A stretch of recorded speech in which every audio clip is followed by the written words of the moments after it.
Well, samba, soccer and carnival, these are some of the images that come to one's mind when you think of Brazil. But did you know that country is among the top 5 producer for at least 34 agricultural commodities? It is the world's top producer of sugar, ethanol, coffee and orange. The second largest producer also of soybean, third largest producer of maize, beans and banana, and the list goes on. Brazil is also known as the world's largest agricultural net exporter. India imports crude oil, soybean oil, raw sugar, gold, kidney beans and a lot more from Brazil, while it exports apparel, iron, steel, plastic and organic chemicals, among others, to the country. Well, the trade between the two countries stands at over $15 billion. Hello and welcome to Commodity Champions. I'm Manisha Gupta. On today's episode, we bring you the voices of some of Brazil's top names in the agriculture space. We begin with Apex Brazil, which works to promote Brazilian products and services abroad. We also bring you the story of Citrus Tree, a top producer of lime. Apex Brazil works in a very big way when it comes to trade and exports as well. But we do also understand that when it comes to Brazil agriculture exports to India, the number is not too big. So what is it that Apex Brazil is doing to improve those numbers? When you talk about Apex Brazil, our aim is to improve our exports.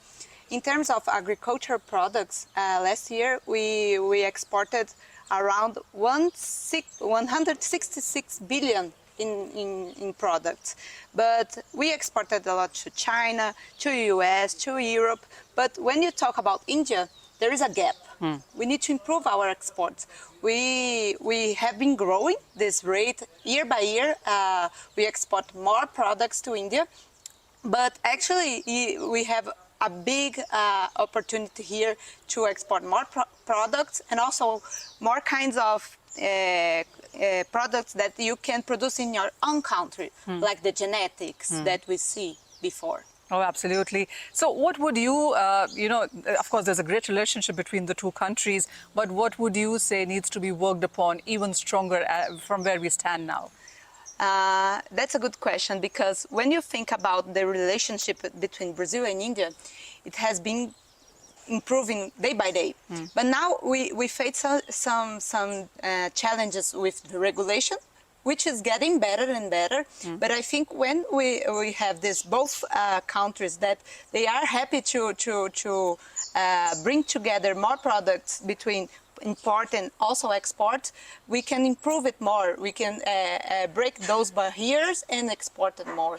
And also we can help you guys to improve your own agriculture with our own methods that we have been improving day by day, using our Embrapa, using our ministry. And now we are here together in Brazil. And I think you should have this great opportunity to come back to your country and then use this technology in your own country. Paula, I do understand that there are nearly 32 agriculture commodities which Brazil is very strong in. I mean, it's the 5th largest and it's a net exporter of agriculture commodities as well. So when you look at, especially at agriculture, how are you looking at India, its demands? I mean, when you look at coffee and cocoa and soybean, of course, is a big export as well. And then you have lime and lemon and orange, etc. So what are you targeting India with such a strong bouquet of commodities? Yes, when we think about India, you have the large population now. So we do think we need to improve our export of food. So now we export a lot of sugar and other minerals and pharmaceutical also, but we need to improve our food security for your country. So maybe we can enhance to export more coffee. I know you love tea, but coffee is a good idea too. And we can export our genetics for you to produce your milk with more productivity. We are here in a farm of lemon, so we have a variety of fruits that we can export to your country. I know you eat a lot of fruit in India. Yeah, it's also good. And actually, when you don't talk about food, we can talk about bioethanol. which is a kind of fuel that is more sustainable, and you can produce in your own country. And also, we are happy to have the technology also to export to your country. When it comes to Brazil, it's the largest producer of orange. It is also the fourth largest producer of lime. And joining me now is Bruna Tagliari from Citrus Tree. Bruna, thank you so much for joining us. It is a family business, I understand, and you've joined it and you've been working on this when you were a little girl. So how long has the business been? It's been 10 years. First of all, thank you for having you. It's a pleasure having you here. I've been working with the family since I'm a little girl, but really working for basically 3-4 years. It always started with my grandpa about 20 years ago. He started with little area producing, and now we have more than 100 hectares. And how many trees are there? What is the annual production that you have of lime here? In Brazil, in general, we have about 80-90 kilos per plant during the year, which is about 3-4 boxes. And in our packing house, we can produce more than 4,000 million a year. And it goes out as fruit itself. And where do you supply it to nationally? And are you also available in the international markets? Yeah, we sell it to local market, about 50%, depending the time of the year. But also we export mainly to Europe, but we also send it to the UK, Canada. We have sent it to South Africa past in 5 years, I guess. And you haven't reached it to India yet? Yeah, not yet. The market just opened this year. We are facing some logistics problems, but hopefully maybe we can achieve them. So while you've reached Dubai, I'm assuming India is not too far away. So we are hoping to see you in 2025 there as well. Talk to us about the business plans going forward from here. What is it that you're going to be adding to this business? Is there more value addition that is happening in? Because we did see the plant and there's a lot of techniques and machinery and innovations here. Yeah, we are always trying to improve the production itself and also in the packing to keep it still good for your market, so the shelf life takes longer.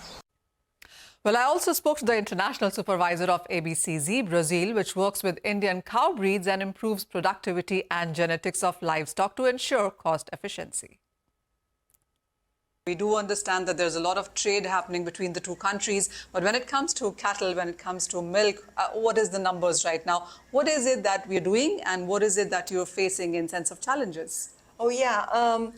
We are intensifying trade with India. We have been major importers from last century to this one. But now we are trying to transfer the technology back to India. So we have very good ties with India country, and people of India as well. And as time goes by, they are looking to Brazil as a solution also to India. So we are trying to give back a little bit of what we have technology. Done. Yes, last year we had a major export of semen doses of zebu breeds to India. Okay. Now we are working to be able to export embryos to India. But of course we are working also with the sanitary authorities to make the sanitary protocols feasible so we can intensify trade with the country. We have many companies in our project who are already trying to export dairy genetics to India. Okay. But we have the interest from the private sector in India, and which makes us very happy too, is that the government sector is also interested in doing some partnership with us. So the challenges that you're looking at right now, are they more towards policy or is it more towards technical? I would say towards policy. We need to improve our negotiations and build trust throughout the time. Of course, it's not an ordinary export. Clearly. We need to export cattle with good sanitary conditions and health conditions, so we can improve other countries. So of course we have to take a very good care of that. So right now we are having very close conversation with Indian government through the Brazilian embassy. If you had to work with India, what are the things that you would want policies to be eased really so that the relationship or the work or the numbers go higher? Well, I think it has to be with some government stimulation because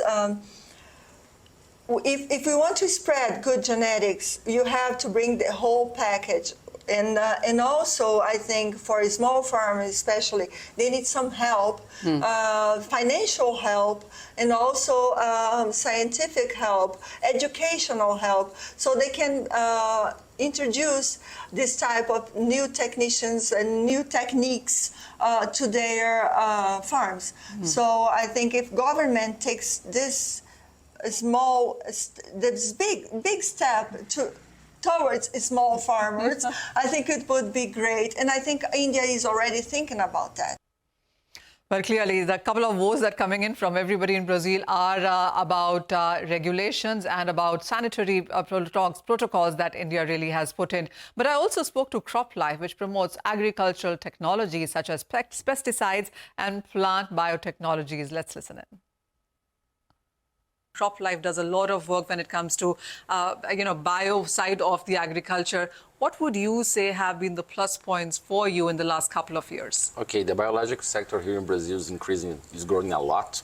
So the first part is the companies investing in new products, new technologies for the growers, and the other part, the investment in the field in terms of education and increase the learning of the growers how to use this new technology. And how hesitant or how excited are the growers to do this? Because it does add a bit in sense of their cost input, doesn't it? Yeah, okay.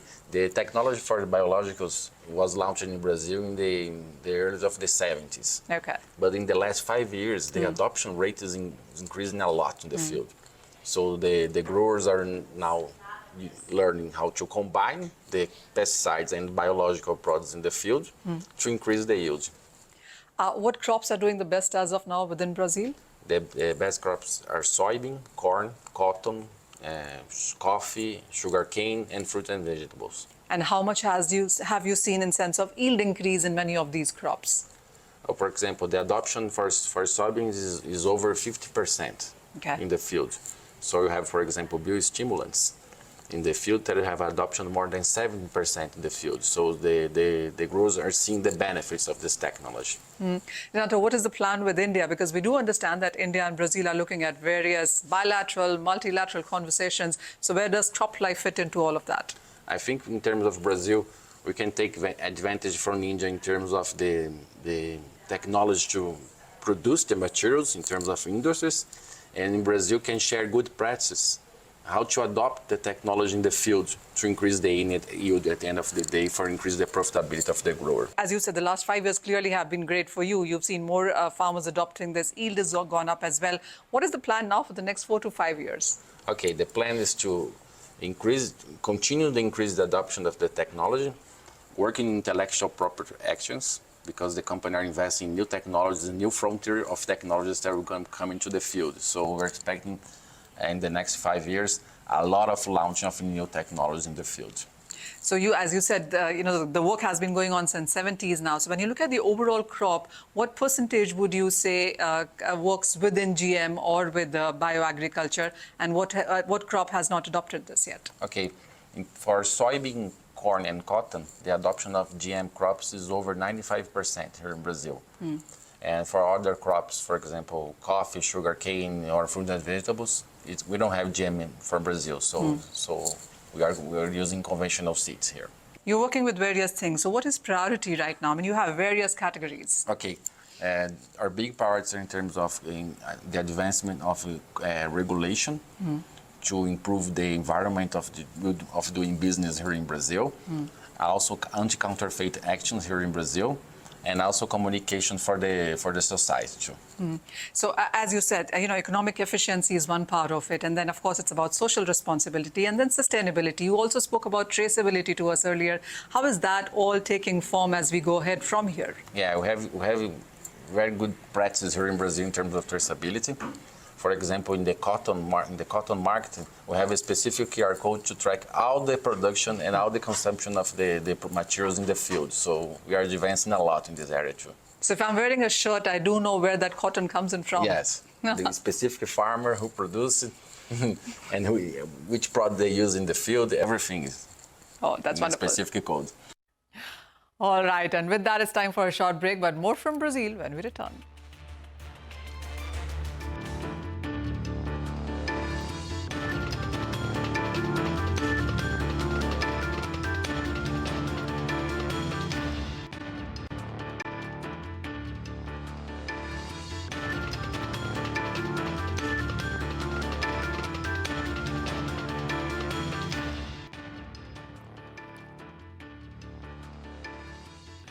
Welcome back, and you're watching Commodity Champions, a special episode that we have from Brazil.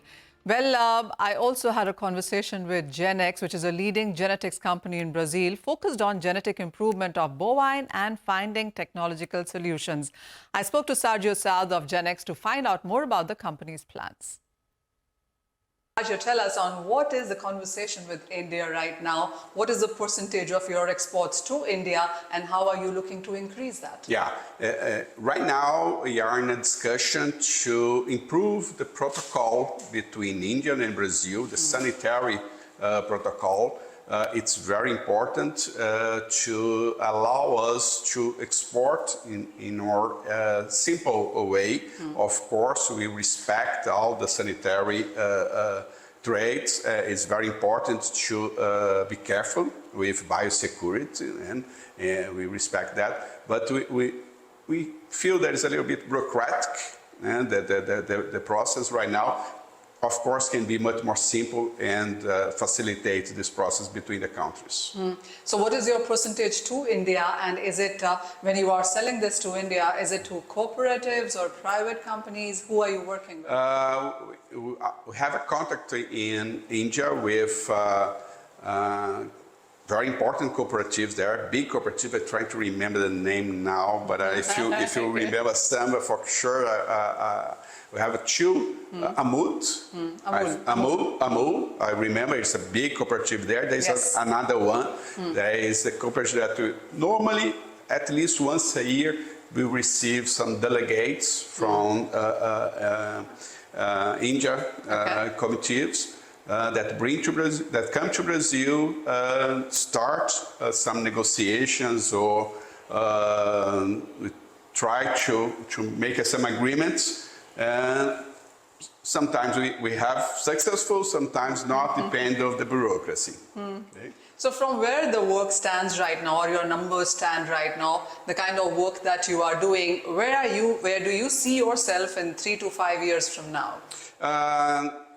We are starting this facility, so of course we have plans to grow.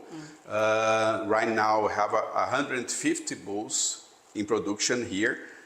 We have a capacity to expand for more than 500 bulls in production, so we can increase very fast. Of course, we look for the Brazilian market that is huge, but of course, countries like India, if you can sell more to them, of course you can double or triple our capacity, production capacity here, to provide a good genetic to those countries. A final question then, and what is it that will take you to India? I mean, as you said, there are some sanitary protocols that you are working with. Apart from that, is it more about policy, technicals? What would you go easy in sense of business for you to have a wider reach in India? Yeah, normally what you say is, of course, there is interesting for both countries to accelerate this process. The sanitary reasons to now is the most important. Number one. The number one. In fact, when I talk is bureaucracy, because there are a list of diseases that doesn't happen in Brazil. And so what we are demanding is to exclude this disease, because if they're not happen, how can I prove that it not happen if they are not occurring in Brazil? Well, one thing has been quite clear, that everybody I spoke to in Brazil wanted to do business with India, and they were looking at the measures, the rules, regulations and logistics as well to open up the markets in India. Well, to wrap this show now, joining me now is Jose Antonio Beloy. He is Industrial Director at the Agron Group. Beloy, hi, thank you so much for joining us. Well, first of all, tell us all about the businesses that you do here. I know it's a long, long list there. Agron is a very diversified company. We have so different business like fertilizers, like agriculture, gypsum, livestock, beverage like mineral water, and especially here in this unity we have a dairy. Jose, if you were to come to India as everybody else wants to, what products would you bring from this long list of diversified businesses that you have? I think we can start by our genetics. We have a special cattle here with specialized cows in yield, with high level of yield. We can offer our genetic and our knowledge, because I believe that working together, the Indian farmers, we can improve yield, quality, and a better life for Indians and Brazilians. Jose, also, what kind of partnership would you be looking at? Is it going to be just plain exports? Is it going to be a JV? Are you looking at partner with the company here? And how have the conversations been? We can analyze all the options. Establish a partnership is a good option for us. We can analyze some opportunities of investment too. Maybe some Indian farmers need a new investment of money, but investment of knowledge too, and we can offer this. Oh, well, absolutely. Not just money and financials, but knowledge sharing as well is something that we can invest in. Jose, thank you so much for joining us and talking to us. Well, with that, it's a wrap, but we leave you with the Growth Code, a collaborative initiative by Grow and CNBC-TV18. Our mission is to equip you with valuable insights and strategies to navigate the markets. Today, we will help you with understanding certain market dynamics such as theta decay.